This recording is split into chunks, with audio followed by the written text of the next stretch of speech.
இறை பக்தி அதிகம் உள்ளவர்களுக்கு ஆத்ம பலம் அதிகமாக இருக்கும். யாருக்கும் மனதார ஒரு சிறிய தீங்கு கூட செய்யாதவங்களுக்கு ஆத்ம பலம் அதிகமாக இருக்கும்.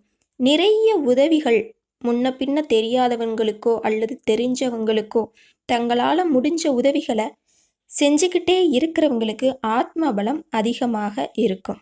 அப்படி ஆத்ம பலம் அதிகம் உள்ளவர்கள் அவர்கள் உயிரோடு இருக்கும்போது அவர்களை துன்பப்படுத்தினாலோ அல்லது அவர்கள் இறக்கும்போது மனவேதனையோடு இறந்திருந்தாங்கன்னா அவங்க ஆத்மாவும் வேதனையில தான் இருக்கும்.